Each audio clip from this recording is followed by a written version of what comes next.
I'm sorry, Dave. I'm afraid I can't do that. Je vais lui faire une offre qu'il ne pourra pas refuser. Can she be late for her cinema show? Antoine Doinel, Antoine Doinel, Antoine Doinel, Antoine Doinel, Antoine Doinel, Antoine.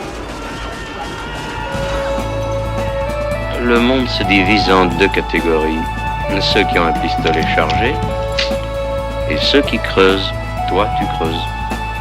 Parlez-vous, con de mime! Je suis un homme. Ah, personne n'est parfait. J'aime l'odeur du napalm au petit matin.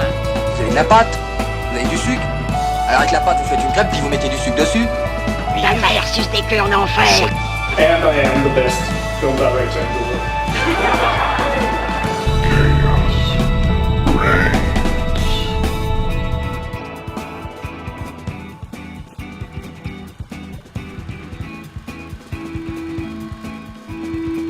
Bonsoir à toutes et à tous et bienvenue dans The Cinéma Show sur Radio Campus Montpellier.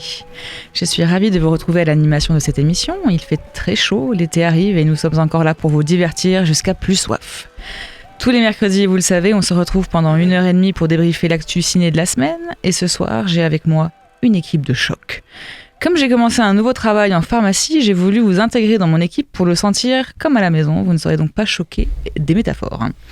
Pour commencer, notre super rayonniste qui classe, range et aligne les news dans les beaux rayons de l'émission, c'est Hugo. Comment ça va, Hugo ?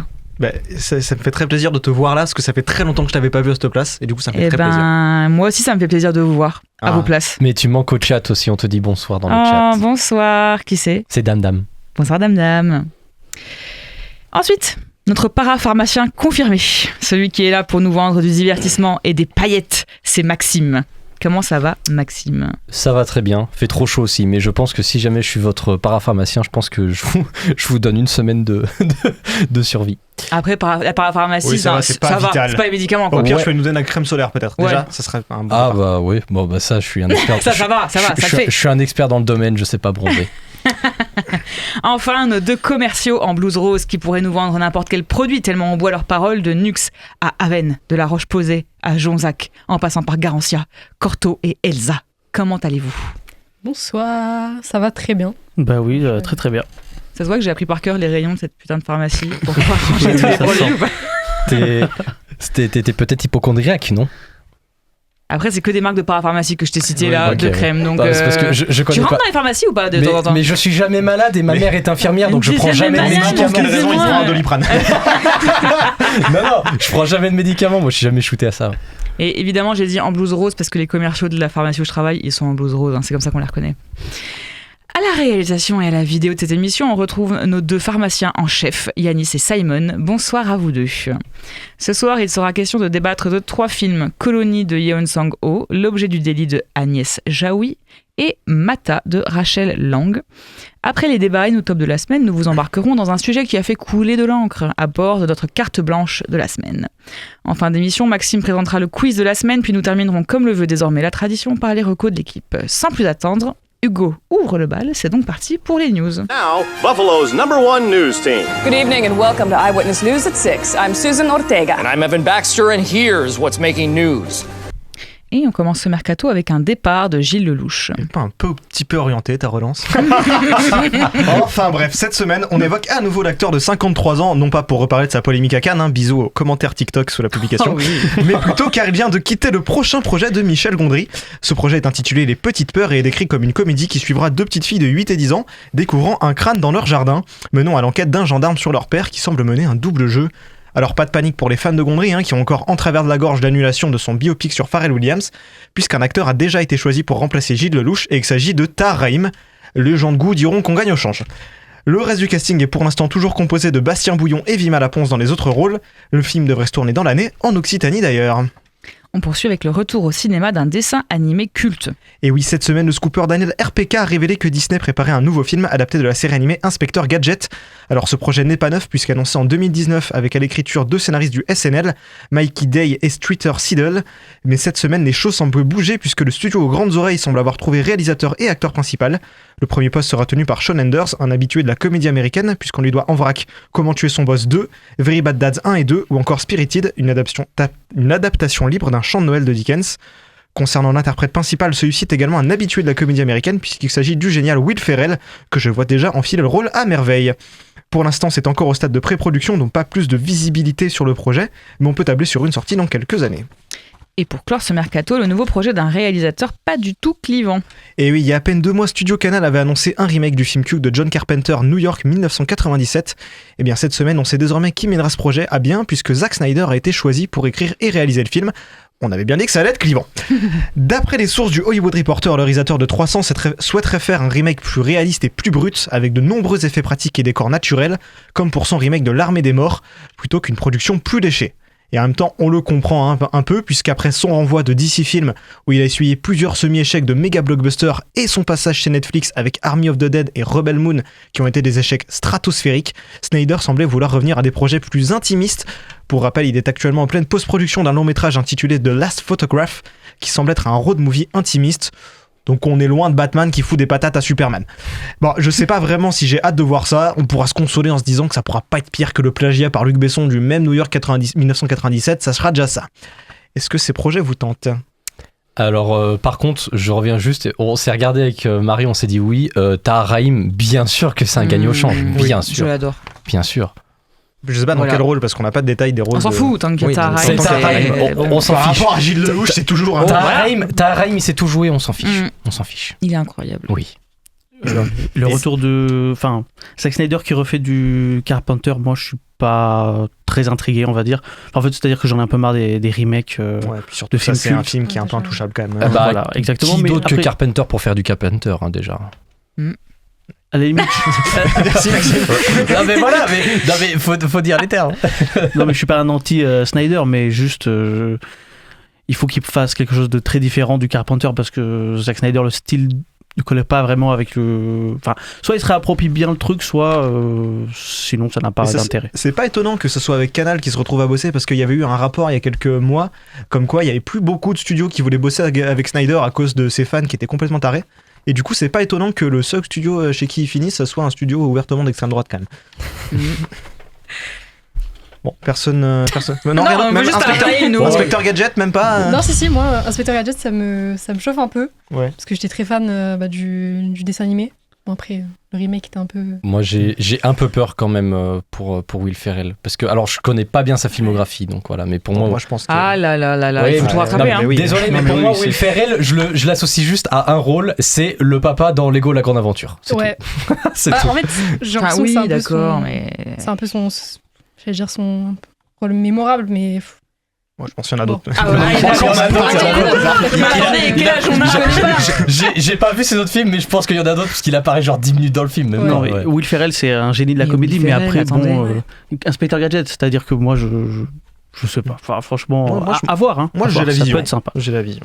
Bon, écoutez, on va suivre ces projets dans les prochaines semaines. Une galaxie très lointaine perd une de ses figures capitales. Et oui, cette semaine, Marcia Lucas nous a quittés à l'âge de 80 ans. Elle a marqué l'histoire du nouvel Hollywood puisqu'elle a été la chef monteuse des immenses Taxi Driver et New York de Martin Scorsese, en plus d'avoir collaboré avec Steven Spielberg ou encore John Milius, qui dira d'elle qu'elle est la plus grande monteuse qu'il n'ait jamais connue. Cependant, les fans de sabre laser et de vitesse lumière savent aussi qu'elle fut la première femme de George Lucas et que ses contributions officielles et officieuses à la saga Star Wars ont énormément participé à la rendre culte. Elle sauva en effet le montage de l'épisode 4 en pleine post-prod aux côtés de Paul Hirsch et Richard Chu, alors que George avait du mal à se faire comprendre de son chef monteur John Jimson. Son travail sur cet épisode lui rapporta d'ailleurs un Oscar. Marcia Lucas fut également celle qui aurait suggéré à George de faire tuer Obi-Wan Kenobi des mains de Dark Vador sur l'étoile de la mort, scène capitale de la saga. Elle fut aussi consultée sur le montage des Aventuriers de l'Arche perdue, ainsi que bien sûr de l'Empire contre-attaque et du Retour du Jedi. Malheureusement, sa participation à l'univers Star Wars avait quelque peu été effacée par George après un divorce difficile, menant pour Marcia à un retrait du monde du cinéma et de la vie publique. Fort heureusement, grâce au travail de plusieurs historiens du cinéma fans de Star Wars, son apport immense à la saga a été redécouvert et donc rangé désormais au même titre que ceux de Steven Spielberg, Martin Scorsese ou encore Francis Ford Coppola. Marcia Lucas quitte donc notre monde, mais son souvenir heureusement reste avec nous, et la force est, on l'espère, avec elle. C'est beau. Est-ce que quelqu'un a quelque chose à dire autour de la table ? Moi, je connaissais pas l'existence de Marcia Lucas pour le coup. Super. À part Maxime. Non, Bah, mais c'est vrai merci que- pour son apport. Pardon, excuse-moi. Non, c'est- Pour son apport pour Star Wars et voilà. Après, moi non plus, j'étais pas trop au courant, j'avoue. Donc c'est au moins bien que je le sache maintenant. On va dire. Le fait qu'on soit pas au courant, ça prouve justement que George Lucas a quand même Ouais, qu'il a- fait Oh de oui, taf derrière. il a bien fait le ménage, il n'y a pas de problème avec ça. Mais les deux romans graphiques sur Lucas remettent vachement en place l'importance de sa femme aussi, mais dans sa construction en tant que cinéaste. C'est pour ça aussi qu'ils sont assez intéressants. Ils parce sont qu'ils très très bien. montrent- Ouais, ils sont vraiment super. Donc je vous invite à les relire, je les avais déjà recommandés. mais- Bon, bah écoutez, on souhaite de sincères condoléances à la famille de Martia. On reparle de Star Wars avec notre point box-office. Et oui, tout à fait. Pour la première fois depuis longtemps, des films au petit budget mettent à l'amende des blockbusters Disney au box-office mondial. Le premier de ces petits poussets est le film Obsession. Pour rappel, le film écrit et réalisé par le youtubeur Curry Barker avait été produit pour un budget de seulement $750 000 et on a actuellement engrangé 105 millions à domicile et 44 millions à l'international. Fait rare, le film a même engrangé une double hausse de fréquentation lors de sa deuxième et troisième semaine de sortie, la première de 30% et la seconde de 10%. Il est actuellement deuxième en termes de fréquentation derrière Backroom, autre film d'horreur réalisé par une jeune personnalité d'internet, Ken Parsons, déjà sorti aux US et attendu chez nous en juin. Le film d'horreur produit par A24 pour $10 millions réalise un démarrage mondial à 118 millions, alors qu'il n'est encore sorti que dans 3 pays. L'ironie du sort, c'est que ces deux productions d'horreur indé ont réussi à détrôner le dernier opus de la saga Star Wars, The Mandalorian and Grogu, qui s'annonce déjà comme un échec pour Disney, puisque le film de Jon Favreau a réalisé un démarrage à 103 millions de dollars pour un budget de 165 millions, avant d'enregistrer une chute de 69% de fréquentation. Alors pensez-vous qu'on assiste à une nouvelle tendance au box-office ? Mais d'ailleurs, Backroom, ça a même été le meilleur démarrage de tout film A24, même devant, par exemple, comme Marty Suprême ou The Drama. Donc ça prouve vraiment que déjà, il n'y a pas besoin d'avoir un gros casting pour faire de grosses entrées. Quand même, il y a Chiwetel Ejiofor et Renata Rinsibe quand même. Ouais, mais est-ce que c'est au niveau de Timothée Chalamet ou... Pour les gens qui sont fans d'A24, probablement. Probablement, allez, oui. Mais par contre, oui, effectivement, on assiste vraiment à une sorte de renaissance. C'était un peu ce qu'on avait vu, mais c'était il y a quelques années aussi. C'était avec quel film qu'on avait vu où il y avait des petits budgets qui dépassaient des gros budgets comme ça. Ça arrive de temps en temps, mais c'est juste que c'est quand même assez rare, quoi. Ouais. Mais non, il y a vraiment une vague de cinéastes qui viennent d'horreur, qui viennent d'Internet. Ces derniers temps. Il y a eu les frères Philippou aussi qui avaient sorti La Main et Substitution. Et il y a le français aussi qui a fait le film Woo, aussi qui a fait un petit peu parler de lui. Ouais, il y a eu Marc Piplier aussi qui avait fait son film Iron Man. Non, il y a vraiment toute une vague comme ça qui vient et qui en plus a l'air d'attirer du monde en salle. Donc, mais qui en plus, mine de rien, est talentueuse parce qu'ils ont déjà une communauté via Internet qu'ils arrivent à attirer au cinéma. Et en plus, c'est des gens qui ont su se perfectionner avec parfois juste une caméra et 3 bouts de bois sur Internet et qui maintenant ont des moyens et font des trucs incroyables, donc bien sûr. Hein. Ça prouve que la puissance d'Internet, maintenant, ça pousse jusqu'au cinéma et que voilà, ça dépasse Disney, même avec des grandes sagas établies comme Star Wars. Mais je pense que déjà, Disney se sont tiré une balle dans le pied en présentant un film qui est censé être une suite d'une série qui a déjà perdu en popularité. Le film aurait raté que Obsession ou pas, le film se serait planté aussi. Mais je dirais que la saison 3, non pas la qualité n'a pas baissé forcément, mais la popularité de Mandalorian s'est un peu dissipée. Du coup, présenter un film au cinéma, c'était peut-être pas la chose à faire, malgré la mignonnerie de Grogu. Mais en tout cas, les réalisateurs qui viennent d'Internet, en gros, ont des idées quand même assez innovantes. Et des trucs qui ont... Enfin, par exemple, le principe des backrooms, quand même, c'est un phénomène sur Internet. Donc forcément, ça allait ramener des gens en sable. Et voilà, je trouve que c'est bien. Et au-delà des fans, ils arrivent aussi à convaincre un nouveau public parce que Obsession, un score pareil, il n'y a pas juste les fans de Curry Barker, il a attiré du monde un peu partout quand même, et il y a des gens qui vont le voir pour son concept aussi. Mais parce que c'est des gens qui ont l'habitude de bosser sur les réseaux sociaux, donc derrière après tout ce qui est la communication sur les réseaux sociaux. Ah oui, la communication de Obsession et de Backroom est vraiment très la très communication, réussie, le bouche-oreille, tout ça, ils maîtrisent beaucoup mieux sur Internet, donc après derrière ils arrivent beaucoup plus à faire parler du film et donc à attirer. C'est pour ça qu'on a une augmentation au fur et à mesure des semaines, alors que le film il est à l'affiche depuis déjà 3 semaines, quoi. Après.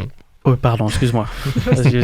Et même, je trouve, c'est par rapport aux bandes annonces aussi, où Backroom et Obsession, ils avaient des bandes annonces assez originales, entre guillemets, où tu ressentais ce que le film voulait dire. Là, au Mandalorian, c'est quand même une bande annonce très classique. C'est classique shit de film d'action, bien sûr. Il y a eu Bad Buzz quand ils ont fait le Super Bowl et qui sont complètement plantés avec leur bande annonce. Enfin, il y a plein de bandes annonces de Mandalorian qui sont foirées, c'était un peu catastrophique. Ouais, bon. Voilà. Ça va être la fin de la conclusion des CNews. Ça va être la conclusion de l'émission, j'espère.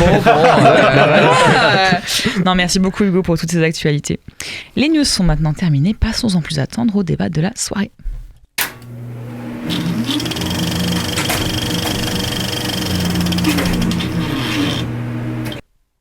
Ce soir, l'équipe et moi-même allons débattre de 3 films. Colony, L'objet du délit et Mata. Mais commençons par le nouveau film de Yeon Sang-soo, qui avait à jamais marqué les esprits avec son dernier train pour Busan. Le voyage continue dans l'horreur de son univers. Bande-annonce. 오늘 실험을 하려고 합니다. 아, 실험이 아니라 테러. 이거 탄생이야.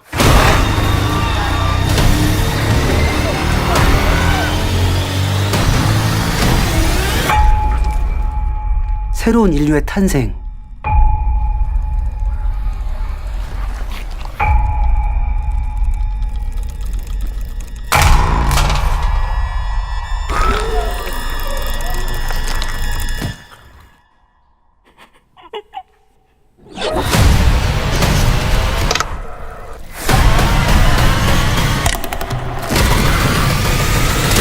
너 지금 무슨 짓 하는 거야?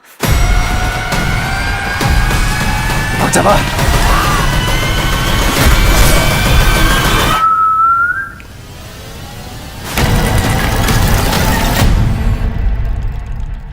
Biotechnologie est bloquée en raison d'un virus non identifié et les personnes infectées continuent d'évoluer de manière imprévisible, constituant une menace pour les survivants.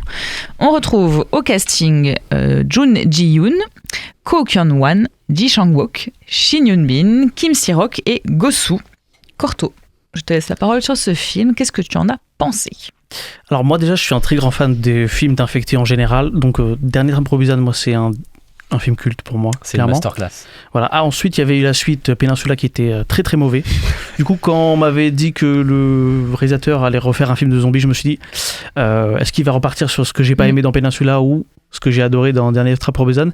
Et personnellement, moi j'ai beaucoup aimé Colony. Je trouve que le concept de zombies qui sont interconnectés entre eux, qui reprend un peu une idée qu'on a vue dans Pluribus, par exemple, la série, que j'avais grandement apprécié. Franchement, je trouve que c'est assez rafraîchissant. Le concept est cool et il est bien utilisé, je trouve. Et moi, j'ai passé un bon moment. C'est sûr que le scénario n'est pas exceptionnel. Je pense que pour ceux qui n'ont pas aimé, là, ils vont peut-être revenir sur ça. Mais oui, on a un méchant qui n'a pas de motivation hyper intéressante. Mais je trouve que le film marche bien. Les scènes de tension sont vraiment bien. Et moi, je ne me suis pas ennuyé du début à la fin, malgré quand même un film qui dure plus de 2 heures. Donc voilà, moi je trouvais ça vraiment bien et très rafraîchissant pour le concept d'infectés et de zombies au cinéma. Maxime, tu es d'accord ? Mais moi je suis complètement d'accord. Alors je suis un très grand fan de Dernier train pour Busan, j'adore. Puis moi de toute façon le zombie de manière générale j'adore. The Walking Dead, je suis un grand fan, je me bouffe du zombie H24. Et là pour le coup j'ai revu Dernier train pour Busan juste avant et du coup je l'ai montré aussi à Naomi qui est derrière pour qu'elle puisse voir un petit peu l'univers. Qui a aimé apparemment. Oui, c'était très bien Dernier train pour Busan, bien sûr. Qui n'aime pas ce film et du coup j'ai vu Colony. Alors je suis d'accord, le scénario c'est très classique, c'est vraiment c'est une ligne droite, vraiment, il n'y a pas vraiment d'originalité qui se dégage, c'est très simple, c'est très con. Mais du coup, c'est très con, mais c'est très con dans le bon sens, en fait. C'est un bon divertissement. Moi, j'ai vraiment pris ça dans la gueule. Moi, j'ai bien aimé, pour le coup. Je trouve justement que c'est la réalisatrice qui en parlait. Au fait, ce truc de zombies interconnectés, au fait, c'est juste une métaphore de l'intelligence artificielle. Et c'est quelque chose que j'aime beaucoup parce que généralement, l'univers du zombie, il est toujours très utilisé pour faire des métaphores. Que ce soit dans Dernier train pour Busan, vraiment, c'est une métaphore une métaphore de la montée du fascisme, de la montée de l'extrémisme. Et il y a aussi éventuellement toujours, mais ça dans tous les films de zombies, mais il y a toujours une dénonciation du capitalisme et là ça le fait encore évidemment parce que Tours l'environnement commercial, etc. Et là pour le coup le message on s'en fiche un peu. On met au maximum le paquet sur les scènes d'action, sur les retournements de situation un petit peu plus tous déjantés, un petit peu débiles parfois, mais ça reste un bon divertissement. Donc moi j'ai passé un bon moment. Le film a parfois quand même réussi à me surprendre en me disant ah ouais, il a osé faire ça maintenant, d'accord, ok, bon, pourquoi pas. Sans trop spoiler, il y a un des personnages vers le début du film, je pensais pas qu'ils allaient le faire crever tout de suite, ils l'ont fait crever très rapidement. Sans trop spoiler. Je spoil pas, sans trop spoiler, c'est lui qui je ne dis pas qui, mais il y a un personnage, je me suis dit ah putain, vous le faites tuer dès le début, bande de cons. Ok, d'accord, mais non, c'était voilà. Par contre, là aussi, je vais pas trop spoiler, le plan final. Ça commence mal ta phrase. Non, mais le plan final, juste Et dégueulasse. Faut aller se faire voir. Vraiment, le truc du haha, non, tu fais pas ça. Ah bah, du coup, là, t'as vraiment carrément spoilé. Je ne fais pas de spoil. Maxime, calme-toi, en fait, calme-toi. Voilà, j'essaye de Oui, une nuance. nuancer un petit peu, mais voilà. Donc, c'est un très bon divertissement. C'est très con, c'est très débile, comme beaucoup de films de zombies qui peuvent très facilement être très cons et très débiles. C'est pas, certes, au niveau de Dernier Train pour Busan. Si vous allez voir parce que vous attendez un Dernier Train pour Busan, c'est pas le cas. J'ai pas vu Peninsula. Mais moi, je pense que si je verrais Peninsula, j'aimerais, parce que je suis client des trucs débiles comme ça. Toi, pas du tout d'accord. C'est très mauvais, tu vois. Mais allez voir quand même. C'est un très bon film, je trouve. D'accord. Hugo, toi, tu n'es pas d'accord avec ça, je crois. Ouais. Alors, Hugo, moi, il aime pas la vie. Non, alors moi, j'aime beaucoup Dernier Train pour Busan. Déjà, pour une raison toute conne, c'est que Dernier Train pour Busan, c'est un vrai huis clos où, genre, son décor, tu ne sais pas ce qui va se passer à l'extérieur, tu n'as aucune info et qui utilise son décor de train à fond. Ah, mais parce que le décor du train non. est ultra contraignant et donc du coup il est obligé de jouer avec et là du coup on a un réalisateur qui décide de s'auto-prendre son propre concept, donc il refait un film avec un concept de huis clos dans un décor très défini, mais au bout de 20 minutes il va péter son huis clos, donc déjà c'est con, et surtout pour une histoire dont on se fout sur ce qui se passe à côté, pour nous expliquer un truc qu'on avait déjà compris. Bon, j'imagine que c'est pour les 3 débiles du fond qui n'avaient pas compris, mais moi j'avais compris le film, donc ça sert à rien de me réexpliquer, et surtout de me remettre 15 000 flashbacks de ce qui s'est passé avant dans le film, parce que je sais en fait, c'est bon, lâchez-moi. Après, le fait qu'il réexplique 10 fois le plot, du coup il a la charte Netflix, il pourra sortir dans 6 mois dessus. Voilà, exactement. Tu viens de citer un défaut là, Maxime. C'est pas un défaut, parce que pour moi c'est un défaut qui ne le gêne pas. Voilà, ensuite, c'est un défaut qui ne me gêne pas, parce qu'en fait c'est débilement con, c'est normal. Ensuite il aurait un super décor de gratte-ciel, mais il est incapable de l'utiliser comme il faut. Il est incapable d'exploiter son décor comme le faisait si bien Dernier Train pour Busan. Enfin genre, à part peut-être dans les premières scènes où il joue un peu avec les magasins, des trucs comme ça, mais à partir du moment où on quitte les magasins, les décors c'est genre un couloir, parking, une salle, des sports de partout. Ouais, il y a des trucs gluants partout. Bon. Mais il joue plus avec le concept des zombies, du coup. Ouais, alors. Plutôt qu'avec les décors. Il y a un truc qui m'a vachement énervé, c'est que du coup, les zombies donc, ont un esprit de ruche et apprennent entre eux. Et du coup, il faut qu'ils fassent des mises à jour. Sauf que, c'est genre, pour la durée des mises à jour, c'est selon si les personnages ont besoin d'avancer ou pas.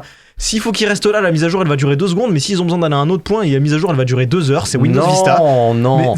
Moi je suis pas d'accord. Je trouve qu'elles sont logiques. Elles sont logiques parce qu'en fait la durée ça dépend surtout de l'importance de l'information qui est transmise. Non, des fois c'est des informations de merde et ils mettent 20 minutes à les apprendre. La suspension d'accru. Mais vraiment, votre virus c'est pas très efficace, monsieur. Il va falloir le revoir. Non, mais tu n'as pas compris le principe même du film. Je l'ai montré à Naomi, donc elle peut être témoin. Le principe même d'un film de zombies, si tu n'y comprends rien, c'est ta gueule, c'est magique. Mais non, c'est juste ça. Non, tu l'as dit toi-même, il est censé avoir un message. Si vous voulez voir un vrai film de zombies où les zombies ils ont un esprit de ruche et où il y a une vraie critique du capitalisme, revoyez Horribilis. Oui, il fallait que je le calme. Non, mais voilà, revoyez Horribilis, c'était bien plus, ça jouait sur le même terrain, et c'était bien plus intelligent, quoi. Rise of Z, c'est mieux. Je me suis engagé dans ma tête à ne pas le citer. Donc. Elsa, tu avais l'air d'acquiescer à ce que disait Hugo. Est-ce que tu es de la team j'ai pas aimé? Bah après, j'ai beaucoup aimé. Et après, je connaissais pas le réalisateur. C'est un réalisateur. Avant, j'ai jamais vu le Dernier Train pour Busan. Je peux que le recommander. C'est donc incroyable. C'est peut-être l'un des meilleurs films de zombies qui ait été fait. Il est dans ma watchlist depuis longtemps. Donc je découvre le réalisateur avec ce film. Et j'ai trouvé le film terrifiant. Je vous l'avoue. Il est très très bien, mais vraiment c'est une bonne chose. Il était terrifiant. Oui, c'est que ça marche. Ouais, le concept de zombie ruche, ça m'a vraiment mis très mal à l'aise et vraiment ça m'a terrifié, surtout que je l'ai vu. C'était 22h, je suis sortie, il faisait nuit. Et en plus de ça, je suis sortie et il y avait un groupe de 4 amis et en fait il y en a 3 qui ont commencé à courser une de leurs amies en faisant le zombie et c'était absolument terrifiant et en même temps hilarant. Mais après, moi j'ai beaucoup aimé. Après, il est vrai que l'histoire des mises à jour, c'est vrai que maintenant que j'y repense, il y a des moments où c'est un peu long, on voit pourquoi c'est long, mais en lui-même, c'est quand même un très très très très bon film. Si t'as peur de colonie, Dernier Train pour Busan, vraiment c'est ça, mais dans un couloir de train, donc c'est peut-être encore pire. Après, ça a pas l'air d'être du tout la même ambiance. Mais non, c'est pas. Non, c'est en vrai, débile, Colonie en fait. n'est pas si horrifique que ça, parce qu'il s'amuse plus avec le concept même des zombies qui se mettent à jour, etc., plutôt que sur l'univers du zombie horrifique de manière générale. En fait, Dernier Train pour Busan était déjà bien burlesque, mais celui-là, burlesque, mais il y a quand même un ton assez grave derrière. Oui, là, il pousse le potard à fond. Ouais, là, ça fait limite série B humoristique. Il y a encore des zombies qui se montent dessus, mais dans des trucs qui n'ont aucun sens. Oui. La séquence où ils imitent justement les humains où t'as des zombies qui se montent dessus comme ça, c'est débile, mais c'est drôle. C'était absolument terrifiant. Moi, j'ai détesté ces scènes de fusion, c'était terrible. J'ai un message pour Thierry Frémaux. Est-ce qu'on peut arrêter de prendre un film coréen au pif chaque année et de foutre en séance de minuit à Cannes, parce qu'on sait jamais si ça va être bien et souvent c'est pas terrible. Donc est-ce qu'on peut arrêter? Après, si c'est Colony, moi je dis oui. Ouais, mais l'année dernière c'était Sons of the Neon Night et apparemment c'était pas terrible. Bon, écoutez, vous irez voir Colony, vous nous direz si vous avez eu très peur comme Elsa ou si vous avez beaucoup rigolé comme Maxime. Je ne sais pas, apparemment ça provoque. C'est deux salles, deux ambiances. Hein. Passons maintenant au deuxième film de la soirée. Agnès Jaoui revient avec L'objet du délit, tout en opéra. Mais le délit est-il là où on l'attend? Réponse après la bande-annonce. C'est les noces, c'est joyeux. Ça doit être léger, ça doit chuchoter, ça... Et puis après, ça explose. Tu avais fait tes premières noces avec moi il y a 30 ans. 30 ans déjà, oh mon Dieu. Enfin, vraiment toute nouvelle aventure pour moi parce que c'est ma première mise en scène. Vous assurez le poste de première assistante? Moi, je sais pas, là, si je... Il faut bien une première fois, en tout cas, c'est ce que je me suis dit à moi-même. Hein, Samir, elle est capable? Ah bah moi... Ah bah oui. Je sais pas. Bah oui, c'est la première fois pour tout le monde, c'est parfait. C'est parfait, c'est la preuve que ça va bien se passer. Stop là, stop. Arrête de hurler, Cora. Mais c'est toi qui hurles là. C'est juste pour qu'on voit la sororité de la scène. Bon, on va pas y passer une heure ici. Elle n'y connaît rien. C'est le principe à opéra des fleurs, plein des gens connus qui n'y connaissent rien. Elle me stresse. J'aime pas quand on me touche. C'est-à-dire? Non, rien. Mais si, vas-y, dis. C'est la situation aussi. Agressée. Ça m'étonne pas de lui. Ah bah voilà. Mirabel veut inscrire dans la mise en scène une image forte du patriarcat, donc il en faut 2 en plus. Et puis c'est quoi? 2 bits. Elle veut plus de bits. Si vous voulez bien vous adosser à la colonne de gauche, par exemple. Vous voulez que je caresse la colonne? Non mais on peut pas continuer comme ça, faut qu'il soit remplacé, c'est tout. Et on est à quelques jours de la première. Moi j'ai les yeux fixés sur mon conducteur, donc j'ai rien vu. De toute façon il s'agit pas de toi, Igor. Je vais te ramener, d'accord? C'est à cause de MeToo que les mecs ils osent plus conclure. À cause de qui? C'est incroyable ce qu'ils font les chanteurs. Ces voix qui sortent de leur corps. Le vieux monde est mort, il faut s'y faire, voilà.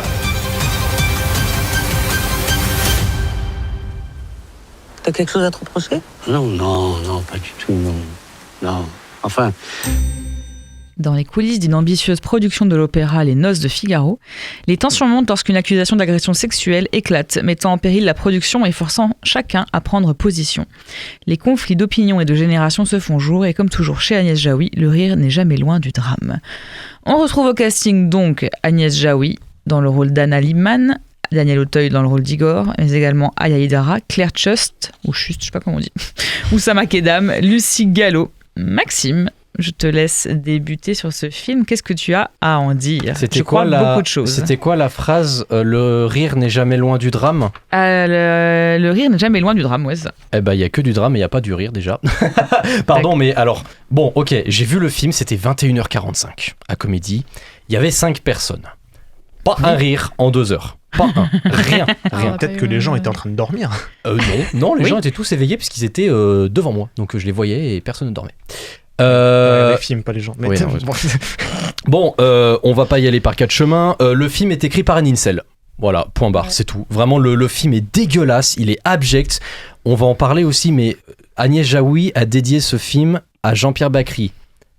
Je pense que Jean-Pierre Bacri, là, on l'a déterré, on a violé son cadavre, parce que c'est pas possible. Ouais. Pardon, mais le film, il est abject. Il est abject. Vraiment, le film, c'est la parfaite description de la bourgeoise du 16e qui se dit féministe, mais qui dit « Oui, mais vous savez, les femmes, elles sont un peu trop hystériques. Des fois, elles détruisent les carrières des hommes. Alors que c'est des très bons acteurs. Et puis, mine de rien, ces acteurs, on n'y pense pas souvent, mais parfois, ils sauvent l'art. Ils sauvent l'art avec leur talent, avec leur plume, avec leur élégance, avec leur... Non, ta gueule, c'est juste des violeurs, au fait. C'est des violeurs, c'est tout ce que c'est. Au fait, le film est à l'image de la déclaration qu'elle a eue il y a pas longtemps, où elle disait que le féminisme ne dépasse pas le périphérique des villes. Ah oui. Excuse-moi, Agnès Jaoui, mais moi, j'ai vu ton film, je viens de la campagne, et je l'ai décelé, l'antiféminisme profond de ton film, donc je pense que je suis 10 fois plus féministe que toi pour l'avoir décelé, parce que c'est juste pas possible. Et je me permets de dire ça, ouais, c'est culotté quand même. Ouais. Non, mais sans parler de ça, attends, déjà, je trouve le film chiant. Après, c'est peut-être un ressenti plus personnel, mais moi, j'ai pas été emporté. Et pourtant, on a mis l'opéra qui peut être super sympa. Quand ça chante l'opéra, c'est génial. Dès que ça revient sur le film principal, c'est chiant.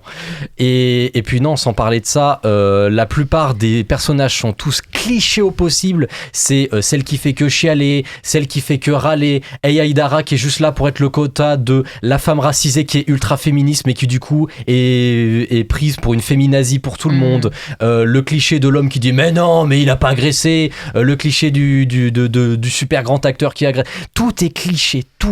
Et du coup, c'est les hommes, on les laisse tranquilles parce qu'ils ont rien fait, les pauvres, et les femmes, c'est toutes des hystériques ou alors des complices. C'est tout. Et les seules personnes qu'on entend, et encore on les voit et on les entend en fond, etc., qui soi-disant prennent position en faveur des femmes, c'est des hommes qui sont plus ou moins mis à l'écran comme étant féminisés ou qui appartiennent à la communauté LGBT. Donc là, en plus, il y a un problème. Non, le film est catastrophique de A à Z. C'est pas bien. C'est pas bien. C'est simplement. C'est caca. C'est caca, vraiment. Elsa, tu es d'accord? Ah oui, j'ai absolument détesté. C'était absolument terrible. C'était long. Voilà. Après, on n'a pas eu la même expérience parce que moi, pour le coup, pareil, on était vraiment 5 dans la salle. Mais c'était beaucoup des personnes âgées. Et bien évidemment, tout le monde riait. Ils n'ont fait que rire tout le film. Et surtout des passages où il y a rien à rire. Ils riaient, donc vraiment, j'étais très énervée. Peut-être qu'ils étaient sur leur téléphone. Ah, je peux te dire que non. Personnes âgées, juste avant. Bon, c'est possible. Bah, mais... Ils sont tous sur l'IA. J'en sais rien, j'ai pas d'argument. Mais après, moi, ce qui m'a aussi énervé, c'est le à Jean-Pierre. En fait, moi, c'est pas le fait que ce soit dédié à Jean-Pierre, c'est juste qu'elle l'ait dédié à un homme et pas qu'elle ait fait au moins à toutes les personnes qui ont été déjà victimes de violences sexuelles ou sexistes. Bah, du coup, ça enlève un peu le propos du film. Oui. Et même, le film se contredit en boucle. Au début, il déteste le comédien parce que oh là là, il a agressé l'actrice. Au final, à la fin, il revient en héros parce qu'il sauve la représentation. Pareil, toutes les femmes qui, au bout d'un moment, détestent le comédien, qui à la fin, au final, pareil, sont très très contents qu'ils reviennent parce que du coup c'est besties parce que voilà. On a pu jouer la pièce et du coup on est tous contents parce qu'on va tous avoir notre salaire ce soir. Ouais, on a le salaire grâce à un violeur. Et même le personnage de d'Agnès Jaoui où tout le long du film pareil elle le dénonce. Sophie elle dit non mais c'est pas possible qu'il ait pu t'agresser etc. Mais à la fin quand elle a une discussion avec je sais plus le nom du personnage ou de l'acteur à la toute fin Igor voilà oui. Quand elle a une discussion avec Igor et que Igor est content qu'il n'ait pas été sur une liste d'agresseurs potentiels, là elle lui dit en fait je comprends rien, pourquoi tu dis ça non les femmes ne sont pas toutes hystériques, c'est vrai que c'est pas de la faute des femmes, c'est de votre faute, alors que tout le long du film elle était en mode non mais c'est pas de la faute à Sophie, c'est de la faute de toute façon c'est comme ça dans la pièce, le comte il a touché Suzanne donc faut qu'il fasse pareil, alors que c'est vrai que le personnage de Daniel Auteuil il est quand même particulièrement chiant, il passe son temps à dire mais alors attends je sais pas si je suis sur la liste des potentiels agresseurs sexuels et Agnès Jaoui qui lui dit mais t'as des choses à te reprocher au moins? Non, bien sûr que non. Enfin, sauf une fois au chalet. C'était une autre époque. Ouais, voilà. Non, vraiment, le truc de c'était une autre époque. Non, c'est pas un argument valable, merde, arrêtez. Alors après, oui, c'est vrai, c'est le premier film d'Agnès Jaoui sans Bakri. Bah du coup, elle a vachement mal vieilli, Agnès Jaoui. Elle est devenue vachement. Elle est devenue vachement. Au fait, j'espère sincèrement que si jamais Bakri était encore des nôtres aujourd'hui, Bakri aurait vu le projet et aurait dit attends, t'es en train de te rendre compte que c'est de la merde là ce que t'as écrit quand même. Après Bakri à ma connaissance n'a jamais pris position sur MeToo, tu vois, donc, oui mais peut-être qu'elle dédie le film à Bakri parce qu'il était comme ça. Bah j'espère pas, et j'ai du mal à m'imaginer Bakri comme ça, tu vois, pas à ce point parce que là vraiment c'est... Tu sais, on peut tomber de haut. Oui, je sais, mais c'est quand même vachement archaïque pour Bakri.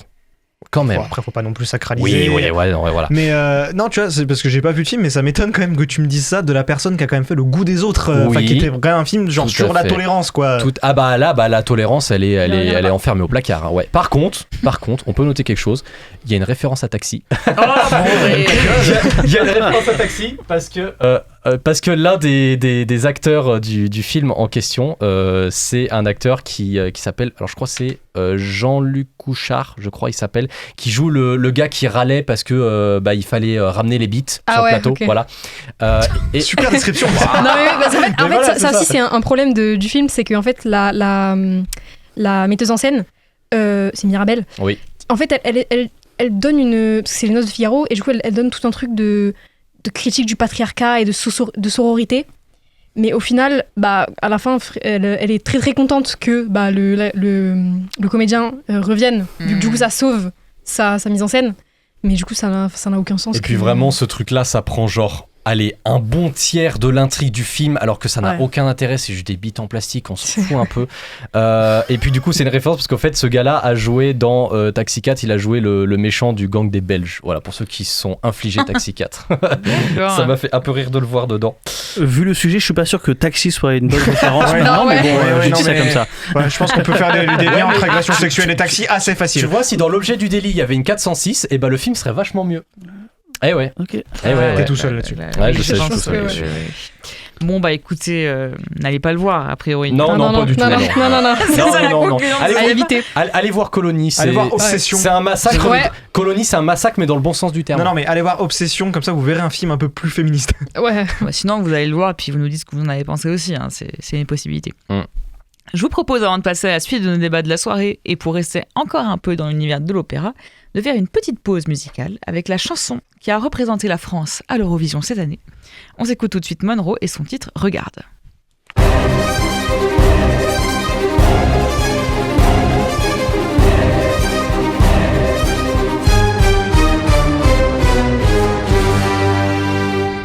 Quand tout s'illumine dans tout Paris, que les rues se vident, je reste ici. J'ai cherché ton amour dans tous les faubourgs, je chante tous les jours. Regarde-moi, regarde-toi, c'est ça l'amour, ça te foudroie.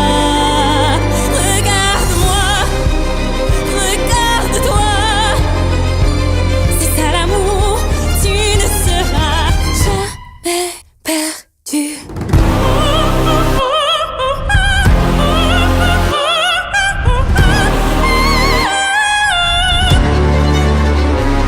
Allez viens, je peux t'emmener là où c'est fort, fort de s'aimer.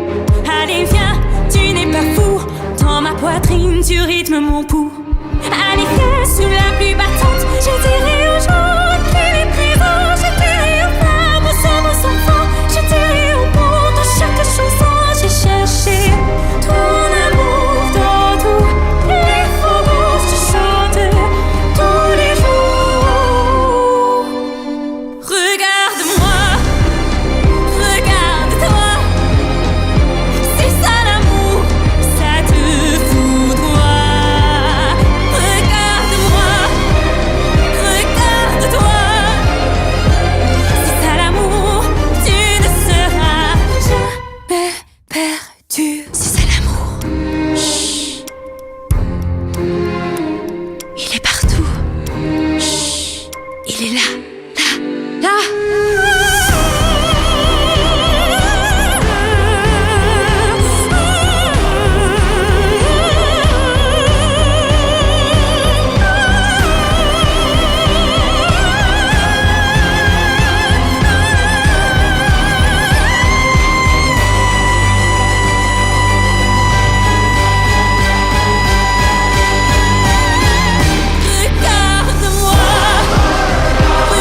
regarde-toi, c'est ça l'amour, ça te foudroie.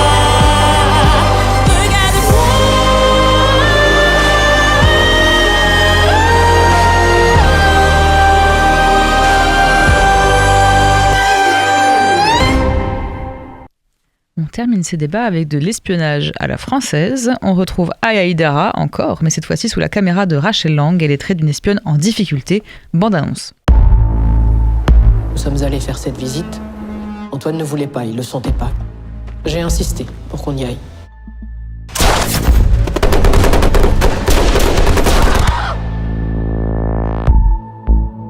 Capitaine, votre condition physique vous éloigne de l'action. Vous êtes versé aux effectifs de la DGSI. Est-ce qu'Antoine a subi le même sort que les autres? Vous formerez une jeune recrue qui sort de l'école de police, mais qui n'a aucune expérience de terrain. Je suis ravie. désilhouettage, c'est vital pour échapper à la surveillance. T'as appris à tirer avec quoi? Ne fais pas de soucis. Ton papa, bientôt, je vais le libérer. La recherche de votre camarade ne vous concerne pas. Ne prenez pas le risque de désobéir. Un des journalistes avait une fille, Jeanne. Elle veut connaître la vérité. On doit se rapprocher de Jeanne pour anticiper les avancées de son enquête. Ceux qui tirent les ficelles sont pas dans le désert. Je les cherche. Je les traque. Tous les jours. Tu vois, moi j'aime comprendre les choses et là dans cette situation, il y a un truc qui cloche. On a tous un secret.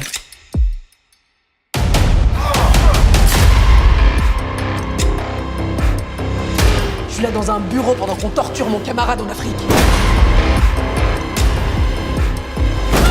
Vous développez une sorte de paranoïa.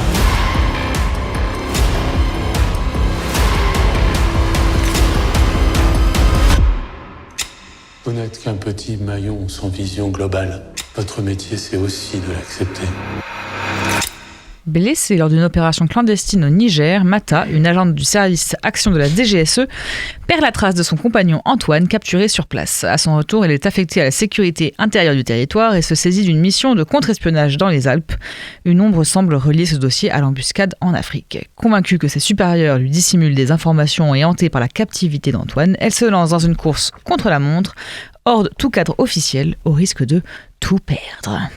Et ouais, on retrouve au casting Aya Aïdara, du coup, dans le rôle de Mata, mais également Joséphine Japy, Raphaël Personnaz, Hakim Gemili, Mélanie Laurent, Elsa. Je te laisse commencer. Qu'est-ce que tu as pensé de ce film? Dis-moi. Bah, j'ai trouvé que c'est un bon film. C'est pas non plus une masterclass à revoir, mais c'est quand même... Ouais, tu passes un bon moment. C'est un peu long. Bah, en fait, tu penses ça a pas l'air fou non plus ce que tu dis. Je pense que tu peux enlever le un peu et mettre beaucoup. Oh, 1h40, en fait, ça va. c'est juste que... Ouais, mais 1h40. Mais le ressenti, on est... Le ressenti 2 heures. 2h30. Hein. Ouais. En fait, le début est pas mal, du coup, le début en Algérie, dans le désert, etc. Jusqu'à ce qu'elle se fasse... elle se fasse tirer dessus. Et après, du coup, elle est dans des bureaux pendant tout le reste du film. Donc, c'est très long parce que on voit que le personnage n'en a rien à faire de ce qu'elle fait dans ces bureaux-là. Donc, nous aussi, on ressent que du coup, c'est super long. Donc, en fait, c'est juste ça, c'est que c'est long. Après... il y a aussi pas beaucoup d'action. C'est vu que c'est un truc d'espionnage, c'est Qu'est-ce qu'il a pour lui ce film en fait Pas grand chose. Oui, d'accord. Il a quelques défauts quand même. Hein. Ouais. Non, mais il a surtout une qualité, c'est Aya Aïdara, je trouve. Parce que oui, bien sûr. Vraiment, si j'imagine une héroïne de film d'action à la française, j'imagine Aya Aïdara. Il n'y a pas de souci. Ça c'est clair. Mais par contre, l'un des gros défauts du film, c'est que c'est un film qui est produit par Netflix. Et ça se voit que c'est un film Netflix. Genre vraiment, c'est filmé comme un film Netflix, c'est tourné, c'est écrit, c'est monté comme un film Netflix. Vraiment, c'est prévisible comme dans un film Netflix. Les twists prévisibles comme un film Netflix. Le fait que on a des scénarios qui à la fois sont très simples et pourtant beaucoup trop complexes pour ce que c'est, avec des explications en veux-tu en voilà, et au fait on te perd plus qu'autre chose parce qu'il y a tellement de trucs compliqués sur l'administration française, etc. C'est tellement... Après moi ça c'est pas un film, hein, c'est la réalité, l'administration française. Voilà. Et après c'est parce que je vais dire aussi, moi je suis un neuneu, moi j'ai besoin de trucs débiles, j'ai besoin de comprendre très très vite le concept, et moi quand tu me perds DGSE, DGSI, les trucs comme ça à droite à gauche, moi je suis complètement quand paumé. Quand il y a un I, c'est les gens ils sont dans les frontières, quand il y a un E, ils sont à l'extérieur des frontières, tout simplement. Ça je l'ai compris au bout de 1 heure de film, tu vois. Ah oui, d'accord. C'est pas comme si c'était je savais avant le film, donc vraiment. Mais je suis débile, j'ai besoin de trucs simples, et donc évidemment après moi je reste sur le carreau. Donc en fait je salue la prestation d'Aya Aïdara qui évidemment n'est absolument pas à remettre en question, mais c'est tout, voilà. Et au fait je suis d'accord avec ce qu'a dit Elsa, le début est très bien, et après quand le film commence c'est pas bien. Et c'est super. Non mais c'est rigolo, le film il commence sur un carton qui te dit ce film est une œuvre de fiction. Bon, jusque là tout va bien, parce que tu t'y attendais, et puis en plus c'est toujours bien de le rappeler. Et après ils te disent la fiction s'inspire des faits réels. Oui. Ne cherchez pas la réalité. Ne cherchez pas la vérité. Ah oui, d'accord. Donc on est dans un film de complotiste. Ok. Ensuite, tu vois Mélanie Laurent, tu te dis tu vas la voir pendant le reste du film. Bah non. Voilà, elle a pris son chèque, elle s'est barrée. Et en fait, le film lance plein d'intrigues, plein de pistes pour cette enquête. Et contrairement à La Nuit du 12 qui t'explique que en fait ces pistes ne mènent à rien, mais ces fausses pistes racontent quelque chose sur cette enquête Et sur les personnages, bah là, ces fausses pistes, elles sont juste pas résolues. En fait, c'est genre juste, on arrive à la fin du film et on ne les a plus réévoquées, quoi. Et du coup, bah, le film, juste à la fin, t'as plein de questions, mais t'auras jamais les réponses. Et je comprends la démarche dans le sens où c'est un film qui te place dans le point de vue de quelqu'un qui est à l'intérieur, qui est dans un système qui est hyper cloisonné, dans lequel on balance justement pas toutes les informations parce que c'est l'espionnage. Et que si on donnait toutes les informations à tout le monde, bah, ça serait vite le bazar si ça fuitait. Mais du coup, bah, c'est hyper frustrant en tant que spectateur de pas savoir. Et du coup, cette frustration, elle prend le pas sur l'originalité de la démarche, en fait. Du coup, bah, tu te retrouves face à un film qui te met constamment face à des choses que tu sauras jamais. Et du coup, bah, t'es juste pas satisfait de ton visionnage, quoi, globalement. Et puis, j'ai jamais vu un twist de fin où genre je m'en foutais autant. À la fin, il y a un twist, on te dit que depuis le début... Il y a un twist de fin ? Oui. Ouais. Après, encore une fois, le twist, c'est très Netflix. Hein. Ah ouais, c'est très, en réalité, celle que tu pensais être ton ami, c'est... Oui, mais sauf que ça ne dit rien, en fait. Genre vraiment, tu vois le twist, tu fais « Et quoi ? Parce que qu'est-ce que ça implique ? C'est random jour dans un film Netflix, vraiment. Ouais. C'est comme si, genre, depuis le début, j'arrivais qu'en fait, je portais un t-shirt vert sous mon t-shirt noir, quoi. Ça... Ok, d'accord, ça change rien. Le twist, Hugo est stéphanois. Ouais, en plus, voilà. Et bah, ça. C'est Sinon, c'est un film bien, apparemment. Après, j'ai trouvé ça un petit peu ridicule, le truc sur les informations. Le fait qu'il y ait un tampon très secret sur toutes les pages. Mais on peut ouvrir le dossier comme ça. Tu ouvres le dossier comme ça et sur la première page c'est marqué top secret. En fait, c'est ça, c'est le truc très secret. En fait, je suis en mode, les gars, c'est le journal d'un collégien, c'est pas possible. On est au gouvernement français. C'est inspiré de faits réels, vous savez. Je pense qu'ils se sont renseignés sur comment c'était. Bah, vraiment, j'espère que le gouvernement. Ils ont fait des recherches. Le gars qui est entraîné à la DGSE, mais qui va faire son escalade dans la salle d'escalade du quartier. Par pitié. Ouais, non. Genre, il n'y a plus de budget à l'État pour avoir des salles d'escalade. Les coupes budgétaires, tu connais la France à Macron. Non, mais vraiment, on vous le dit depuis le début. Allez voir Colony, au fait. Hugo ne dit pas ça. Non, mais Hugo, il aime pas la vie. Oh, merci. En tout cas, bon, Mata, ça a pas convaincu. Mais c'est pas le pire. C'est quand même un beau moment. Mata, ça nous a maté, ouais. Oh là là. Allez, on va rester là-dessus. Allez, il est maintenant temps de passer à ce que vous attendez tous et toutes, le top de la semaine.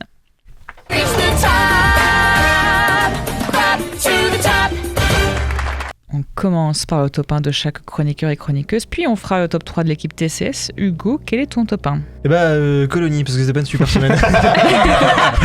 Par dépit, a priori. Elsa, ton top 1 ? Bah, c'est Colony. Parce que j'ai passé un bon moment combat, contrairement à Hugo, apparemment. Eh oui. Corto ? Bah, moi, c'est Colony, vu que c'est le seul film que j'ai vu. Et oui. Et dans tous les cas, il aurait été premier, je pense. Je ne spoil pas le top de la semaine, attends. Maxime, c'est quoi ton top 1 ? Colony. Bon. Il n'y a pas beaucoup de suspense, je vous avoue que... Bon, moi, je n'ai pas vu les films, voilà, j'avoue. Shame on me. J'ai pas son travail. Hein. Justement, elle travaille la gonze, c'est dur.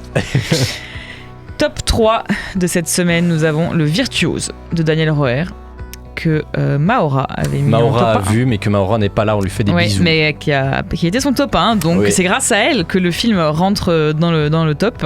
En deuxième position, nous avons Mata. Et en première position, je vous le donne en 1000. L'objet du délit. Non, et Colony, qui est sacré grand vainqueur de cette semaine. Est-ce que vous avez vu d'autres films ? Non. Personne n'a vu le film de John Travolta ? C'est vrai que c'était pas... Ah, Jonathan l'a vu, il a pas mis une bonne note. Ok. Bon, la prochaine fois, je demanderai directement. Et je sais qu'il y a pas mal de gens qui l'ont vu à Cannes et qui ont dit que c'était pas ouf. Ouais, bon, c'est Apple. Allez. Bon, bah voilà, et peut-être allez voir et vous nous direz, puisque nous ne l'avons pas vu. Allez voir Colony quand même. Avant notre jeu final, l'équipe et moi-même voulions revenir sur un sujet brûlant qui a fait réagir ces derniers temps. C'est donc parti pour notre carte blanche.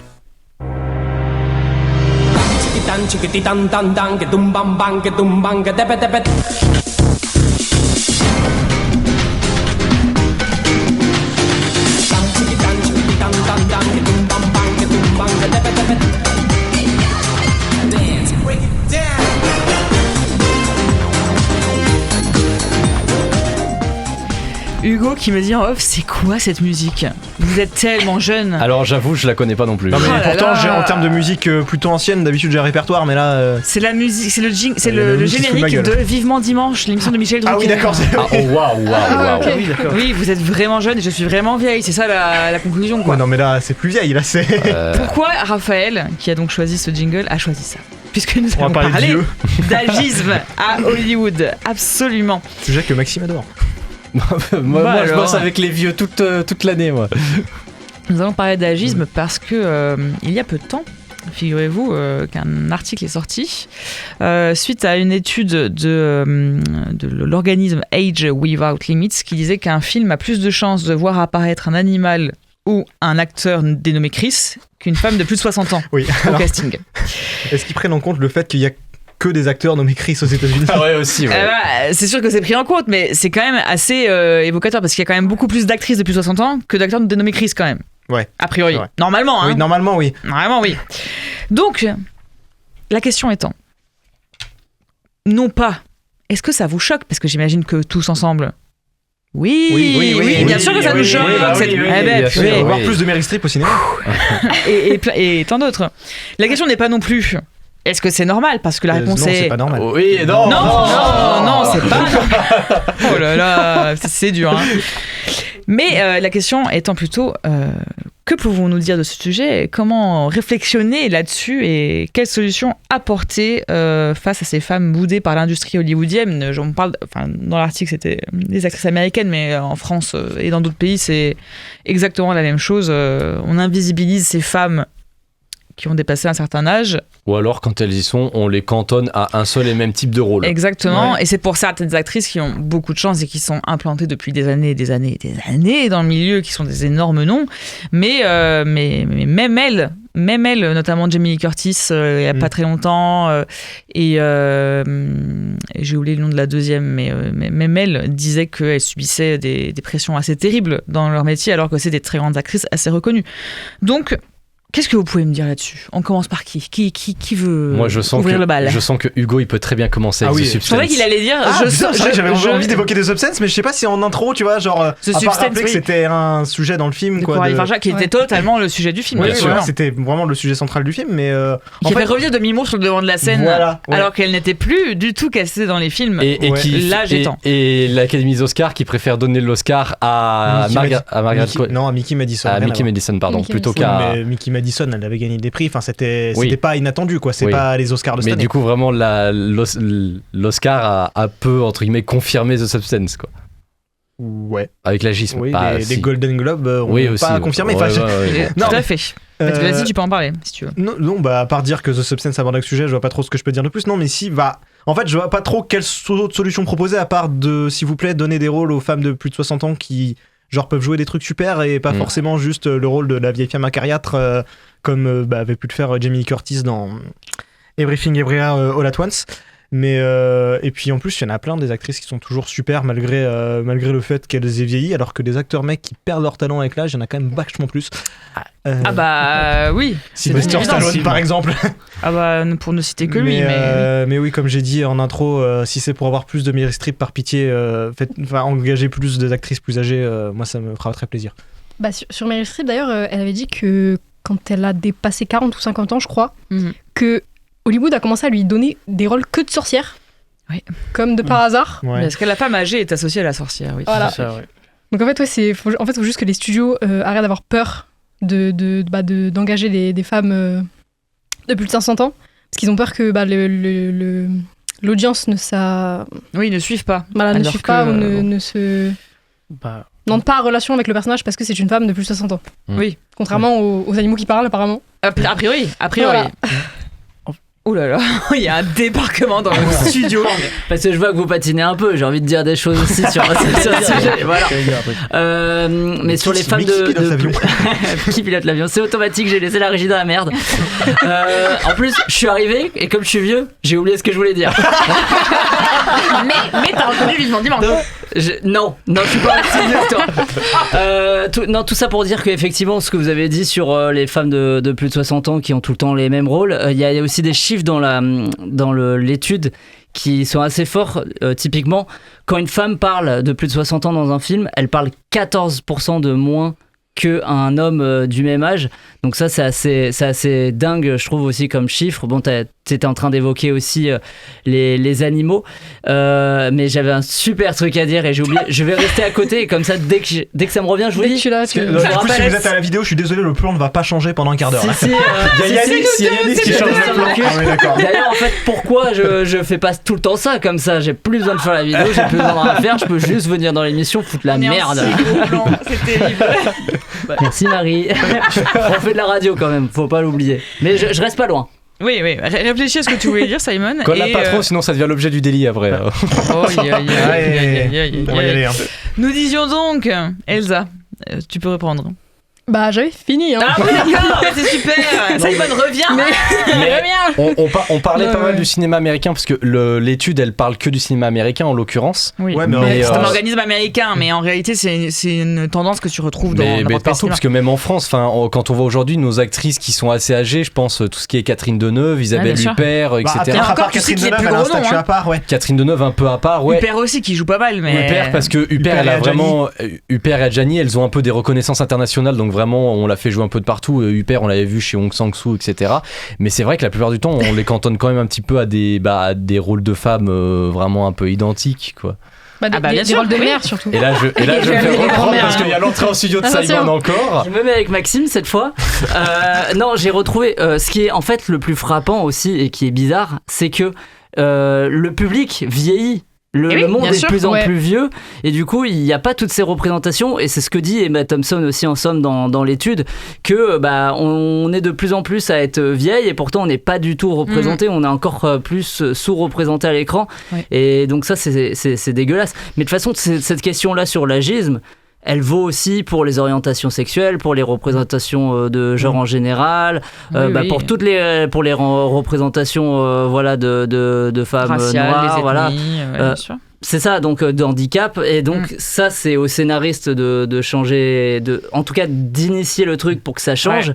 Mais c'est aussi aux diffuseurs, comme tu le disais aussi Elsa, ou aux studios de prendre un peu plus de risques et après. On parlait de The Substance, mais c'est difficile à compter comme hollywoodien parce que c'est une prod franco-britannique du coup et très indé pour le coup, donc c'est pas le studio system. Et pour le coup, c'était le sujet du film, donc en fait, c'est logique de prendre ces actrices. Maintenant, on aimerait voir des films où le sujet n'est pas l'âge, mais on voit des personnes avec plus âgées que d'autres quoi. Après Simon en l'occurrence, lui, il parlait du public qui lui vieillissait, mais de plus en plus, on voit des études qui tendent à montrer que la génération en ce moment qui va le plus en plus au cinéma, c'est la Gen Z. Oui, mais bon, est-ce que la Gen Z, est contre les vieux? Pas forcément. Elle n'est pas forcément contre les vieux, mais elle attend de voir des acteurs de sa génération. Et puis, mais je suis pas sûre, moi, parce qu'en fait, t'as envie de voir si tu vois toujours les mêmes gens et les mêmes tranches d'âge, à un moment donné, c'est terrible. Et puis la Gen Z, elle a eu une enfance, elle a aussi envie de continuer de voir des acteurs avec qui elle a grandi ou qui étaient dans des films qu'elle a découvert enfant. Et puis tu peux ne pas te projeter dans les personnages d'un âge, mais tu peux projeter des personnes que tu connais, tu peux projeter tes parents, tu peux. En vrai, tu peux créer du lien avec plein de sujets différents. En plus, ça n'existe pas, par exemple, des good movies avec des personnages principaux qui sont des personnes âgées. C'est toujours vraiment dans un truc très fataliste. Alors qu'il y aura un super concept. Ou alors il y en a, mais ils sont à l'EHPAD, ils font machin et tout. Genre maison de retraite. J'ai l'impression que nos actrices, pour revenir un peu en France, nos actrices âgées françaises, elles sont cantonnées au rôle de la bourgeoise catho de droite. Enfin, par exemple, Alexa Zilberstein et Chantal Lobby, c'est les exemples qui me viennent le plus en tête. Elles peuvent plus jouer que ça, alors que Chantal Lobby, elle a quand même une carrière de fou avec Les Nuls. Elle peut jouer plein de trucs, quoi. Je pense qu'après, c'est aussi un problème de modèle, c'est-à-dire que le cinéma n'a pas forcément l'habitude, malheureusement, de présenter des personnages féminins âgés, autres que des représentations un peu stéréotypées. Et du coup, je pense qu'il faut que le modèle se casse un petit peu pour qu'ensuite on puisse proposer des films un peu plus inclusifs sur ce sujet. Intervention d'une autre personne. On me pique encore mon micro. Objection. Non, alors c'est pour dire que je suis d'accord avec Corto et que je pense que c'est avant tout aux femmes cinéastes de créer ces modèles-là et que notamment à Cannes, j'ai pu voir La vie d'une femme. Alors, c'est avec Léa Drucker qui n'a pas encore la soixantaine, mais certes, qui a des rôles qui correspondent à son âge. Et c'est une construction du personnage féminin de son âge qui est assez novateur, puisqu'on est sur la vie d'une femme qui travaille et surtout, on est sur une exploration des relations saphiques. Alors, pas forcément la meilleure représentation, mais n'empêche que on est quand même sur une nouvelle construction du personnage féminin qui a passé la cinquantaine et je trouve qu'il faut au moins donner ça à ce film. Voilà, c'est tout. Et le film a de meilleures constructions de relations saphiques que Keshish, et rien que pour ça, c'est déjà vachement mieux. Après, pourquoi tu mentionnes Keshish? Tout est mieux que Keshish, a priori. Parce que je suis traumatisé par Keshish, et surtout parce que ça fait chier Jonathan aussi. On va prendre la main Twitch, je pense que tu vas faire. Ça fait chier Jonathan. Quelque chose à ajouter? Parce que moi, je vieillis aussi comme Simon, et je voulais ajouter quelque chose que j'ai oublié, donc je vous lance après, Marie, est-ce qu'en tant que chroniqueuse âgée, est-ce que tu subis de l'agisme à la radio? Mais enfin, je ne subis pas d'agisme. C'est quand on cancel, pas encore. Mais peut-être que quand j'aurai 60 ans et que je serai derrière ce micro, là, on me demandera de mon avis, je sais pas. Hein. J'espère pour toi, tu seras toujours derrière le micro. Si c'est ce que tu... Si c'est en tout cas ce qui te passionne, j'avais pas fini ma phrase. Merci Hugo, je te remercie infiniment. Qui vont l'enterrer dans le chat. Je peux faire une conclusion du coup? Oui, tu peux. En gros, je pense que malheureusement on peut pas. Enfin, en gros justement, il faut que le principe, comme je l'ai dit, vienne du cinéma en interne, mais il faut surtout que les boîtes de prod acceptent de produire des films de ce genre. Et ça serait bien en fait. Ça serait bien juste d'inclure tout le monde. Ça va au-delà de ça. Il faudrait même changer, pour moi, l'économie du cinéma dans le sens où c'est contrôlé essentiellement par des hommes. 80% d'hommes dans cette économie, dans cette industrie. Et forcément, ces hommes imposent leur regard sur ce qui est produit ou pas, ce qui est écrit ou pas. Et d'ailleurs, non, parce que en fait, ça me faisait penser à Kathleen Kennedy, mais quand du coup ces femmes se retrouvent à des postes d'importance, c'est elles qui sont blâmées pour les problèmes des films. Absolument. Kathleen Kennedy, elle s'en est pris plein dans la gueule, alors que c'est quand même la productrice d'Indiana Jones à la base. Complètement, bien sûr. Oui, c'est un problème. En fait, on parle des actrices, mais c'est un problème à tous les niveaux de l'industrie du cinéma. Oui, mais c'est vrai. Et en fait, le changement, il doit se faire aussi il faut laisser la chance à n'importe quelle femme de s'insérer dans cette industrie pour qu'ensuite, on puisse faire pencher la balance.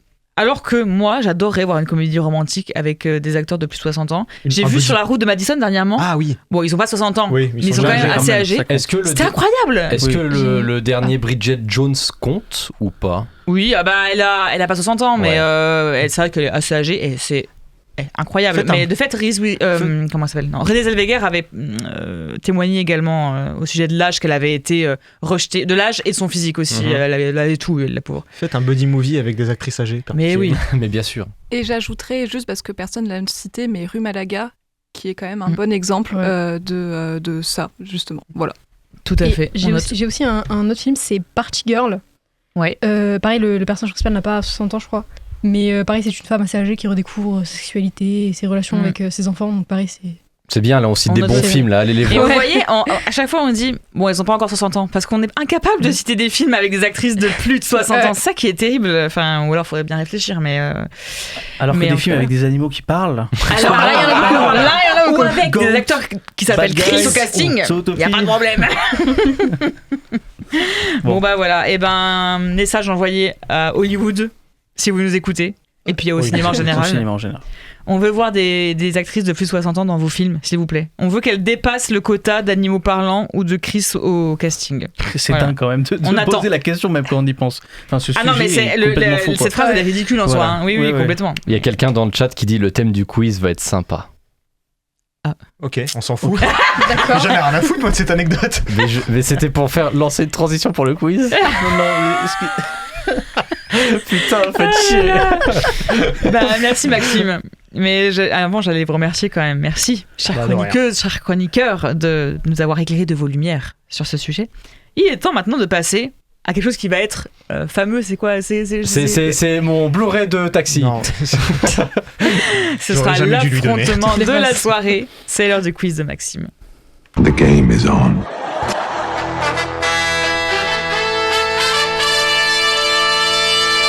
It's gonna be legendary. C'est la mer Noire. C'est votre ultime bafouille. I am sure, mais alors I am tout à fait sure que j'ai raison et que vous avez tort. Oh my God. What? No. Oh, hi, Mark. Anyway, avec Leland, allons-y. Et bonsoir à toutes et à tous, et bienvenue dans ce magnifique quiz que j'ai préparé et que j'ai l'honneur de vous présenter ce soir. Nous avons deux magnifiques équipes. Nous avons à ma droite tout d'abord Marie avec Corto avec Marie en chef d'équipe. Oh non. Et oui, de base, ça aurait pas moi de ça aurait dû être base. Maora, mais vu qu'elle est pas là et que je me suis dit t'es quasiment jamais là, donc t'avais qu'à être plus présent. Et à ma gauche, à ma gauche, nous avons Elsa et Hugo avec Elsa en chef d'équipe puisque c'est son bizutage. Et on passe à la question numéro 1. Là, c'est dans le titre. Vous devez trouver le titre du quiz de ce soir, qui est un jeu de mots, je le rappelle, entre le mot quiz et l'un des titres que nous avons évoqué ce soir. Donc à savoir l'objet du délit, Mata et Colonie. Je vous écoute. Attendez, on réfléchit. L'objet du quiz.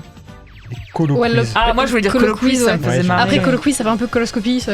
Ça y est, ça y est pas ça. Vous connaissez le gars. C'est le film de la semaine seulement. Après il y a quiz du délit peut-être. On dit quoi, Corto? Colo quiz? Mais connaissant Maxime. Vas-y, on dit colo quiz. Colo quiz. J'ai envie de dire colo quiz aussi parce ça que fait c'est penser connaissant à Maxime. Colo quiz. Et bah personne n'a le point. C'est trop simple. C'était Quizloni. C'est nul. Mais je m'en fous, c'est alors mon que titre. Colo quiz, c'était hyper drôle. Et bah justement, Colo, on s'en fout de la Colo.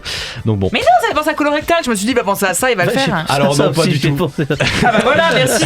Mais si t'as des problèmes sur ce truc-là, faut en parler. Mais c'est Marie, pas pour ça que. C'est pas le même sujet.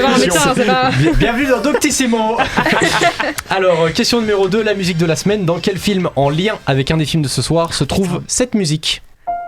Dernier train pour Busan. Allez, c'est parti très vite. Ça m'énerve. Il y avait qu'une seule, il y avait vraiment que pas trop de possibilités, je le connais. Donc c'est la musique, on a vu le film tous les deux avec Naomi. Naomi, elle m'a dit, oh non, pas la musique. Oh non. C'est vrai qu'elle est très dramatique. Elle fait un peu forceur, c'est vrai, mais elle est belle quand même. La question numéro 3, en or ou en bois, parmi ces affirmations, lesquelles sont vraies en or ou fausses en bois?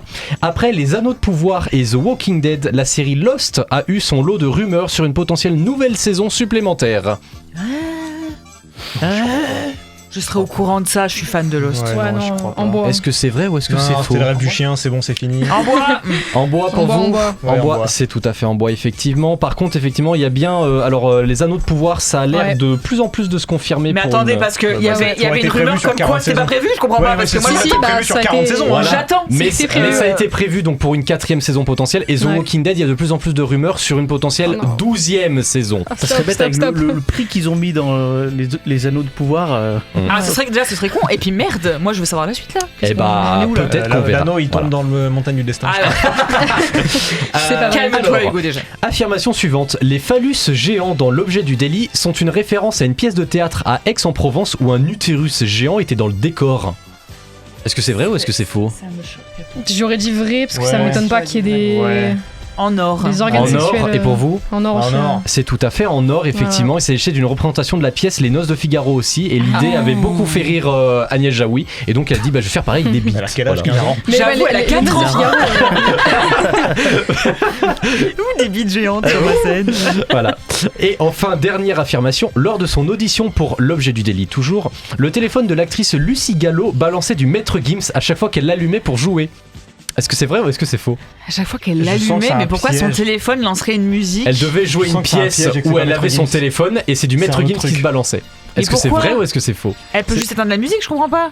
Moi c'est l'événement que je comprends pas là dans l'histoire. Bah moi c'est le Maître Gims qui me... Ouais, moi je pense c'est autre chose. Je pense c'est genre peut-être du Damso, du Joule, du Gazon. Ouais, voilà, je sais pas. Pas genre du on dit en bois parce que juste en bois. éteins ton téléphone. C'est en or. Au fait, elle avait écouté Sapé comme jamais juste avant et au fait, chaque fois qu'elle allumait son téléphone, ça rallumait la musique. Non mais excusez-moi, mais éteins-le. Et ben, elle le faisait d'une pas. fois tu l'enlèves. Et du coup, vu que pendant qu'elle balançait son casting où elle devait avoir son téléphone à la main, au fait, il y avait Loulou et Boutin qu'on entendait à chaque fois. Mais quel âge est là cette personne? Parce que je comprends pas. Juste éteins ta musique. Eh ben elle pouvait pas. Voilà. Donc ça fait 3-2 pour beaucoup trop sur une ça fait 3-2 pour l'équipe de pas Elsa et Hugo. On passe à la qui a dit. Je lâche le jeu de l'affaire. Qui a prononcé cette citation suivante.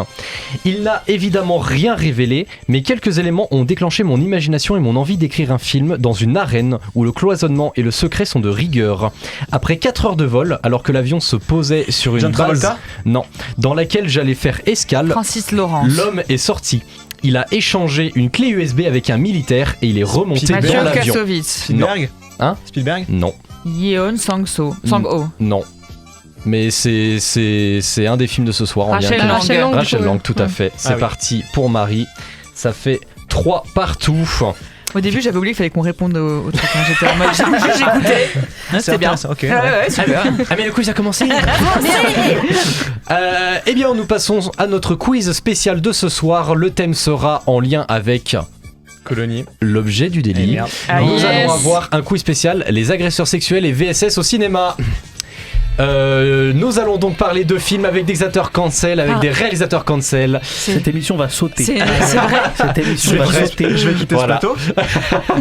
Et on passe. Moi qui suis présent pour une fois. On passe au casting de films. Point suivant la rapidité. Quel film possède ce casting? Si pour 3 points je vous dis Fabrice Eboué, Nils Schneider ou Jean Benguigui. Attends, faut trouver le film. Fatal, bien vu, c'est parti tout de suite. J'adore Fatal. Ça fait 3 points de plus pour Hugo. Moi, qui j'avais passe. juste oublié qu'il y avait Fabrice Eboué dans Il y a Fabrice Eboué, tout à fait. Pourquoi mais ça surtout, rentre dans le thème? Pourquoi ça rentre dans le thème? Parce qu'il y a Harry Habitant. Et oui, il y a Harry Habitant. Ok, la question, qui c'est celui-là? Dans quel film peut-on voir ce personnage? Si je vous dis Couloir de bus.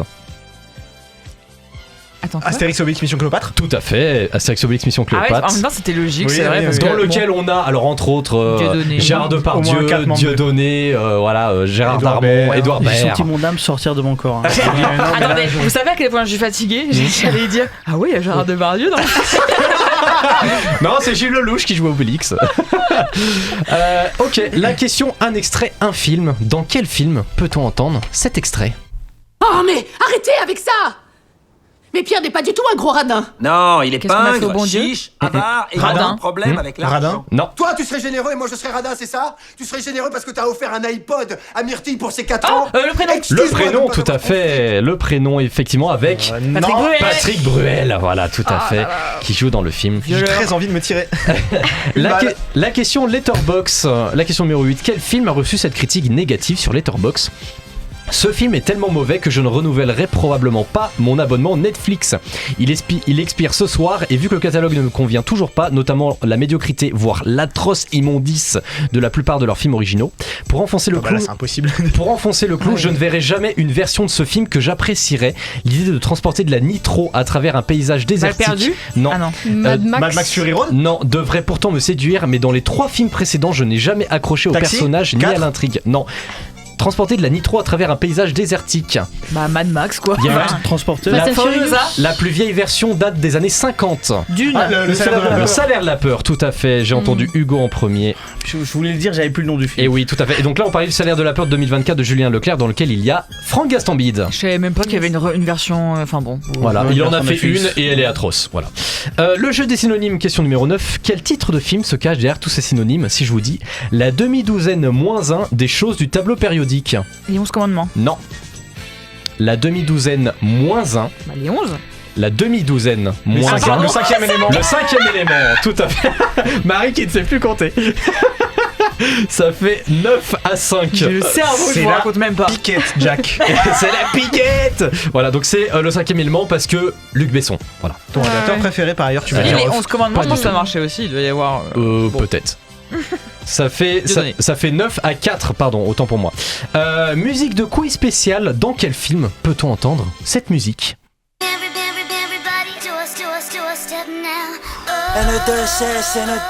C'est un film qui est sorti en 2007.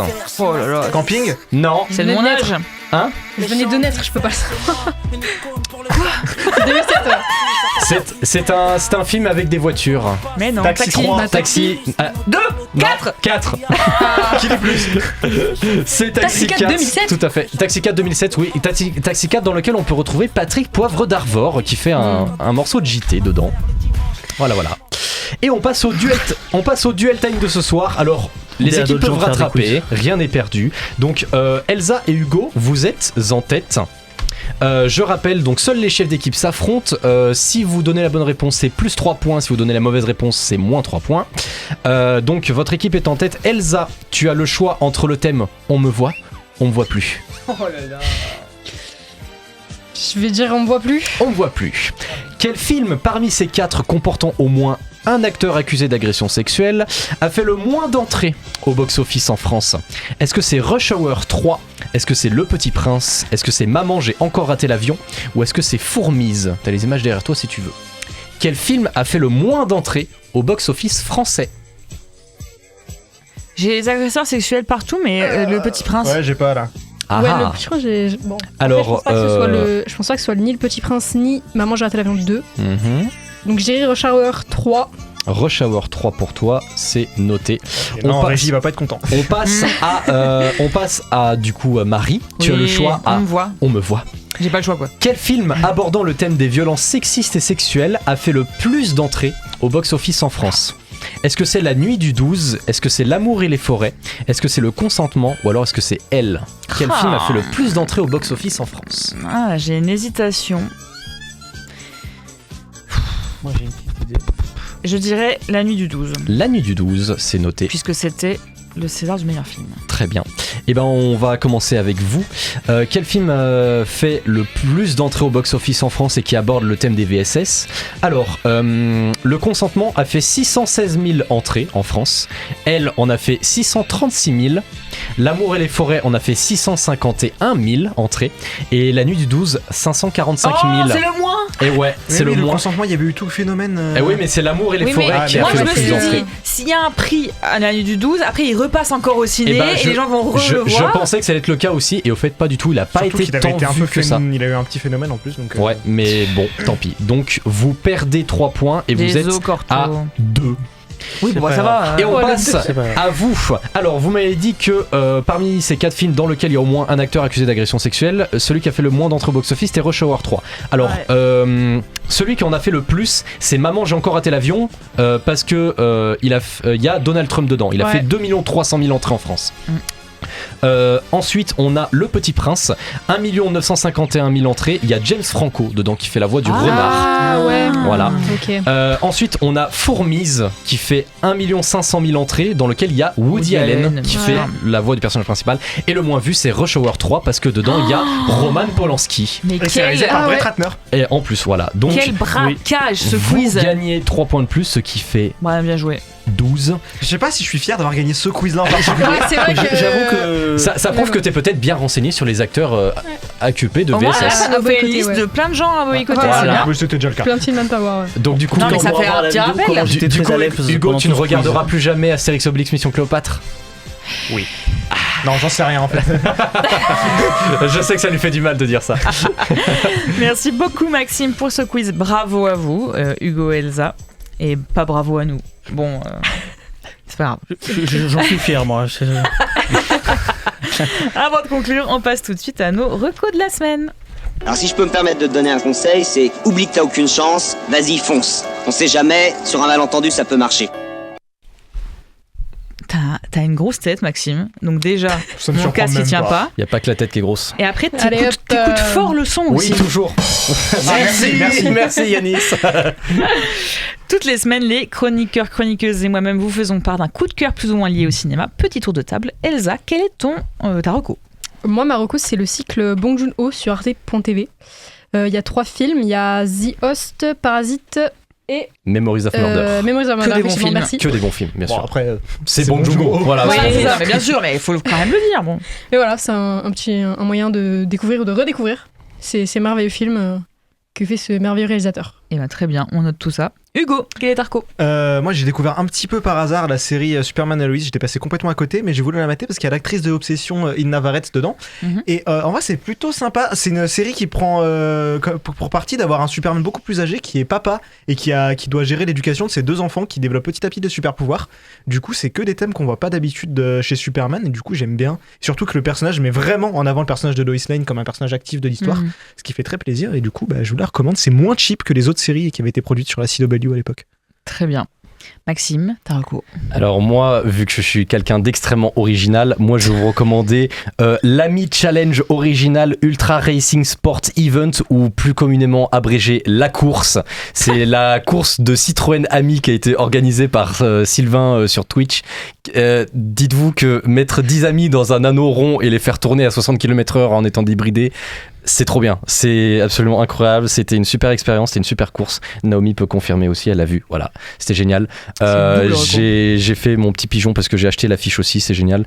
Vous pouvez foncer, revoir la rediffusion sur Twitch, c'est trop bien. Vive les amis et vive les voitures. La concurrence. C'est beau ce que tu dis. Corto, ta reco? Alors moi, vu que je passe 3/4 de mon temps à écouter de la musique, je vais vous conseiller les singles, enfin en tout cas le single de Vincent Staple qui sort un nouvel album ce vendredi. Le morceau s'appelle Cotton. Clip engagé, morceau engagé, les 3 premiers singles sont très engagés. La cover, on a une petite moquerie envers Donald Trump, donc ça promet un album qui au niveau de l'instrumentation a l'air très intéressant et très engagé pour parler notamment du racisme systémique des États-Unis et de l'administration Trump. Vincent Staple est un homme très engagé et musicalement j'aime beaucoup, donc je vous le conseille. Et même je peux vous conseiller par la même occasion sa série qu'il avait fait sur Netflix, The Vincent Staple Show, qui est très intéressant. Voilà. Très bien. Et moi, pour ma part, je vous recommande les éditions Chèvrefeuille Étoilée, qui est une maison d'édition montpelliéraine. Et pour mon émission Qui lira verra, on a interviewé beaucoup de leurs autrices qu'elles ont publiées. Que des autrices intéressantes. Et la maison est super. Elle publie beaucoup de récits engagés, de femmes qui racontent leur histoire. C'est beaucoup de biographies, etc. Et c'est hyper intéressant. Donc, je vous invite à foncer voir leur catalogue. Et on recommande évidemment Qui lira verra. Ah, magnifique c'est gentil. podcast. Voilà. C'est très gentil ça, Maxime. Ça me fait bien plaisir. J'ai jamais écouté. Ça par contre, ça me fait de la peine. Enfin non, ça me gêne pas, mais le dis pas comme ça. Moi, je connais pas. Mais moi tu recommandes, c'est bien, c'est bien. On fait de la pub. Voilà, bah merci beaucoup Maxime. Merci du conseil. L'émission touche à sa fin. Merci à mes acolytes de m'avoir accompagné pendant cette émission. Merci à Elsa, Maxime, Hugo et Corto d'avoir livré leurs avis sur l'actualité du cinéma cette semaine. Merci aussi à Simon et Naomi pour leur participation impromptue finalement. Un grand merci à la technique avec, je le rappelle, cette semaine Simon à la vidéo et Yanis à la régie. Merci à Hugo pour les news, Maxime pour le quiz et Lucas pour les visuels de l'émission. Merci également à Dabdam et Véro d'être là, tout simplement. Si l'émission vous a plu et que vous voulez continuer à nous suivre, n'hésitez pas à nous retrouver sur le site de Radio Campus Montpellier ainsi que sur Facebook, Instagram et YouTube et toutes les plateformes de podcast pour retrouver les replays des émissions. La semaine prochaine, Jonathan sera aux commandes de l'émission. 3 films seront au programme: La bataille de Gaulle, l'âge de fer de Antonin Baudry, The Plague de Charlie Pollinger et Saccharine de Nathalie Erika James. Pour conclure cette émission, je vous propose de nous écouter un autre titre de Nov. Oui, je fais encore la pub de mon petit frère. La dernière fois que j'ai animé, je faisais déjà sa pub. Donc on s'écoutera Bonita, ce qui résume assez bien cette émission. Oui. Vous êtes dur avec moi ce soir. Il était un peu long, il est tard. Le temps était chaud. Oui, voilà, on va dire ça. Sur ce, chères auditrices, chers auditeurs, j'ai été ravie de passer 1h30 en votre superbe compagnie. Bonne semaine à vous et prenez soin de vous. The Cinéma Show, c'est tous les mercredis sur Radio Campus Montpellier et c'est encore un peu maintenant.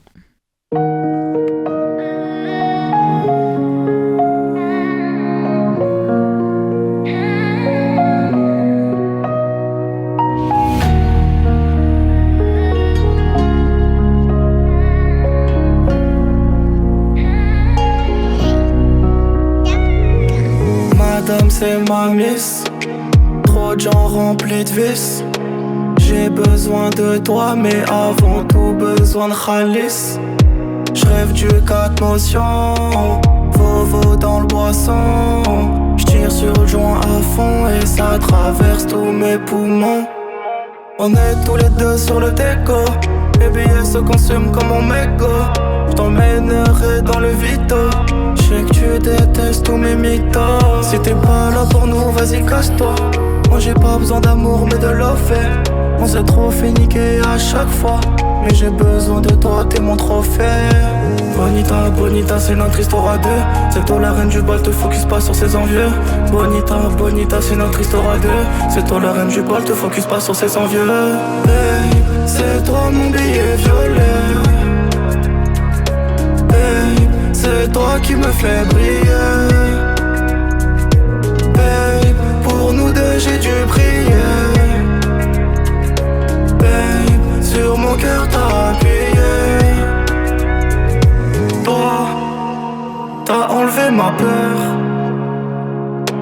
Moi, j'ai volé ton cœur. Si y'avait que nous deux, nous, même quand on sera vieux, J'aime trop tes petites mimiques quand tu me fixes dans les yeux. Entre nous c'est alchimique, que nous deux pour être heureux. T'as lavé mes sentiments, ils étaient tarpins rouillés. On dirait des centimes tout au fond d'un jean troué. Elle m'a fait la teinture blonde, les petits ongles et les piercings. Si l'amour est un combat, c'est le lit pour quelques rings. T'étais là dans la Clio, tu seras là dans la Féfé. J'espère que c'est pas trop beau, j'aime pas trop les contes de fées.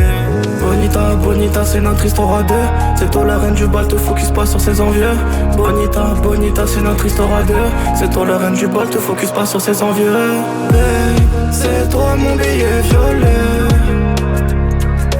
Babe, c'est toi qui me fais briller. Babe, pour nous deux j'ai dû prier. Babe, sur mon cœur t'as appuyé. Bonita, Bonita, c'est notre histoire à deux. C'est toi la reine du bal, te focus pas sur ses envieux. Bonita, Bonita, c'est notre histoire à deux. C'est toi la reine du bal, te focus pas sur ses envieux.